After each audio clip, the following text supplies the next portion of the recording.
Hello everyone, peace of Christ to all. In this video we will talk about slavery in Islam, but this time we will go a little bit in some details about it. There is in Islam, the Muslims, they have many ways of slaves, like to earn slaves or to get slaves. They can get slaves from capturing slaves in war or from buying slaves. Like there is different hadith here. Let us talk about it first. And this is in the book of the F word, Kitabun Nikah, Muwatta Malik.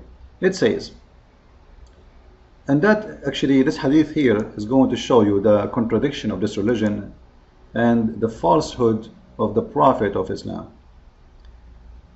It is not halal to marry a Christian or a Jewish slave girl. So what we understand from this, Muslims, they own a lot of Christians and Jewish slave girls. The question is how they get them. Simple, either by capturing them as if they are animals. But remember, Islam is a religion of equality and Islam is against slavery. Yeah, it is, right? Yeah. This is why they have a lot of slaves. Actually, in certain time in the city of Basra, in Iraq and Al-Kufa, the population of black slaves, and I'm speaking specifically now about black slaves, became 3 to 4 times more than the white Arab men in that city, to the point the black slaves, they took over the city. You can go and search in the internet for something, it's called the revolution of the Zinj.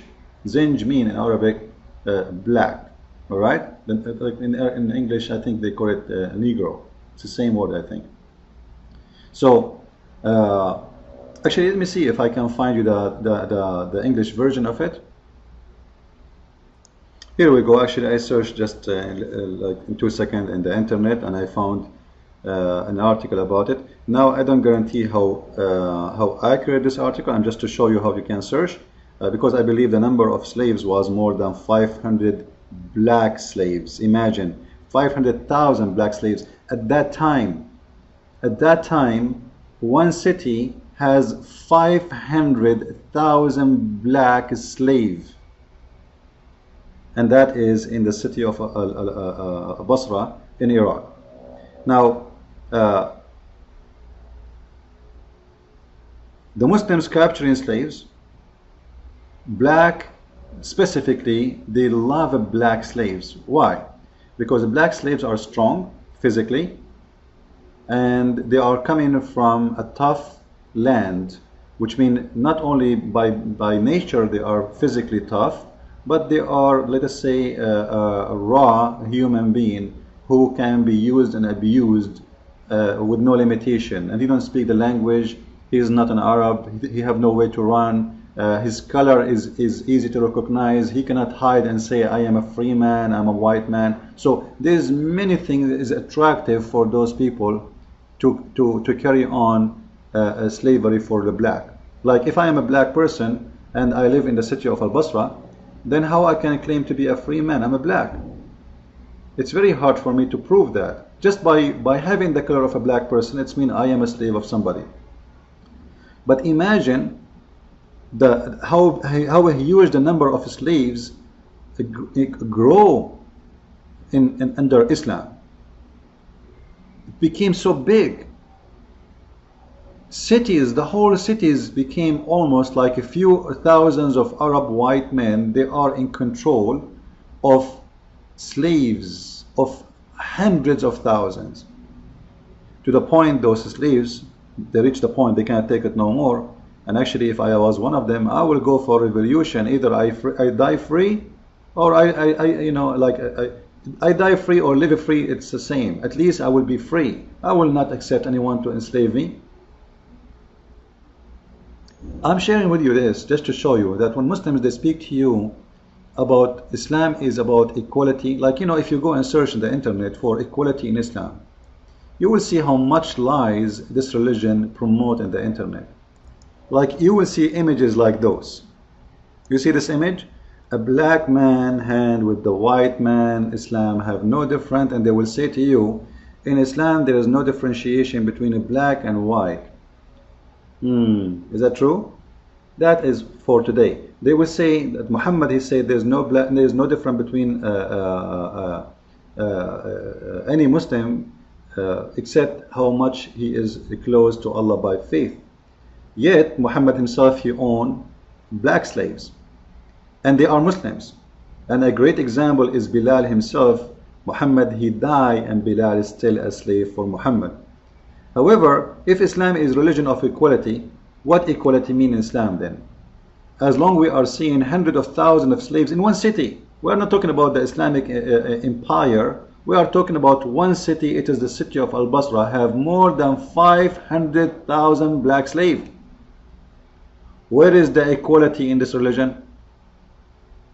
Is it equality to own those people? They are a human being. They are not goats. You know, someone might say to you, by the way, that what about the Western men who bought the slaves? The Western men who bought the slave. Well, let me tell you something. None of us will defend the Western man doing his filth and buying a slave. That is a shame of the Western man, but this is not the shame of Christianity, because Jesus himself never owned a slave. Jesus never killed, never owned, never tortured, never raped, never. So in case you want to say, you want to claim that this is a Christianity, well, you have to show me when Jesus himself said to us, go and own slaves. When Jesus, he said to someone, in order to get your sin forgiven, you have to buy some slaves, so you increase the slavery business and then you free him. So come on, we don't have that. However, if you do some search, you will find that the first revolutionary in the history of against slavery in Europe, it was by Christian ministers. Christian ministers, specifically Christian ministries and Christian men.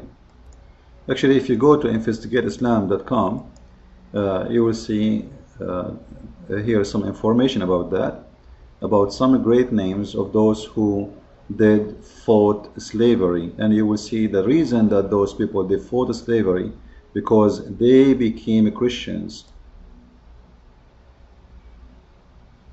The reason he want to do social reform for specifically against slavery, this person, with my respect to him, is a great man, because he's a Christian faith.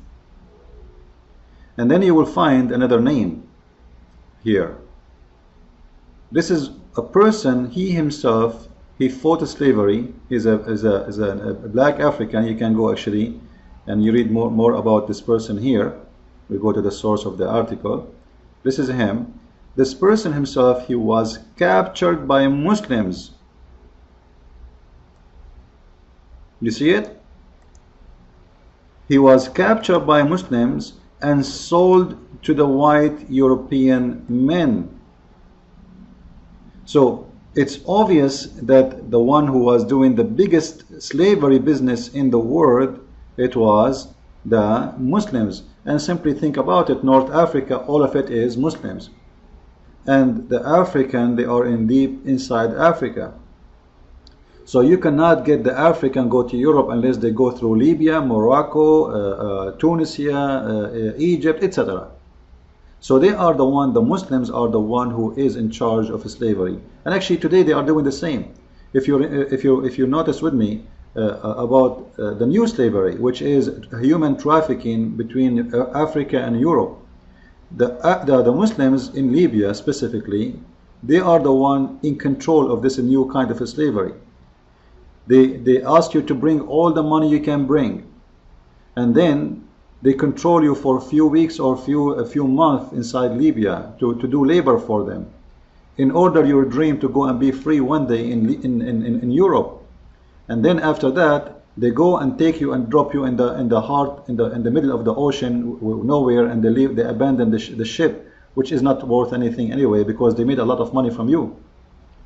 And they run away because they cannot face the immigration. They will capture them. So, and if you remember too, just to show you how filthy the Islamic religion is and the morality of Islamic religion, if you remember the story of 12 Ethiopian Christians, they've been thrown out of the boat because they are African black Christians. Look how filthy this religion is. The Muslims, they are coming to Europe, which supposedly, according to them, it's a Christian land. But yet, they will not let few Christians to ride with them in the boat seeking asylum. But they are the one who is going to Europe, kissing the shoes of the stupid European to give them asylum, and they give them asylum because this is a stupid nation. It's called Europe. Thank you very much. Because later, sooner or later, they will take over your countries. This is how stupid those Europeans are. And they throw those 12 Ethiopians in the heart of the middle of the ocean just because they are Christians. And Islam is a religion of equality. So there's all the proofs is all over about the business of slavery in Islam.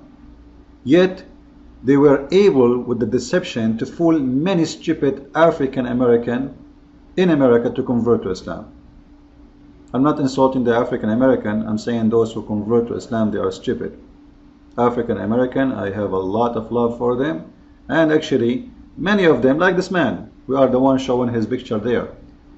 Great men who came from slavery to fight it, and he became a Christian minister, as you see here. Alright? He is coming from Sierra Leone, and then he became a Christian, and he did his baptism, and then he became a very active person in his Christian service, and he became slavery fighter, which means fighting against slavery. So what we notice when we talk about Islam, this filthy religion, that it's a religion claim something and do something else. As you see in their pictures they post in the internet, they claim that they are the one who treat people equally, but absolutely it's not true. And you remember I mentioned to you before that even Muhammad, he said that a black person is the devil. And even you can search the hadith where it says a black dog is the devil.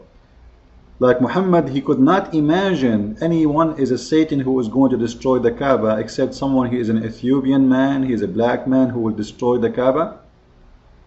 The Prophet said, as if I were looking at him, a black person with thin legs blocking the stones of the Kaaba. And he's talking about the devil. Now, why Muhammad, he don't believe that the devil is the white man? I'm not saying the devil is a white man. The question is why he is speaking about the color. So every Muslim now is waiting for a black devil. The devil must be black. You see, I'm not really against coloring ideas, but not when it's come to human. You know what I mean? Like say a black and white. Black and white mean either you say it's black or you say it's white, but not because the black is bad and the white is the good one. Somebody might draw an art of two people, one of them is black and one of them is the white. But you can switch and exchange who is the bad and who is the good between them. Not necessarily the white man is the good man. Actually, there's a lot of black men. They are wonderful, wonderful, and they did a lot of great things for history. And like the one we saw his profile. And there is white men who they are the one who fought against slavery. Like who said that the white man only is the one who enslaved them? Why we don't remember that there's thousands of Americans in the Civil War, they die against slavery, and they are white men. So we have to be just, and we have to remember the history very well, so we can learn from it, and then we can say slavery never again. And if you are a believer that slavery never again, then you should fight Islam, because Islam is not a religion of slavery never again. Islam is a slavery forever.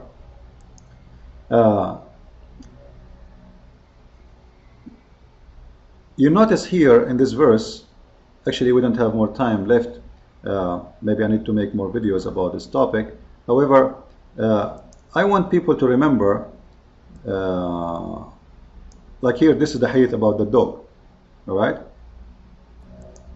All black dog and said it is the devil. All black dogs are devil. We have few seconds left in the video. You will see here they asked Muhammad what is the difference between yellow dog and white dog and a black dog. He said the black dog is the devil. This is how evil this prophet is, and this is how his view of black people. God bless. Thank you very much. Share the video, please.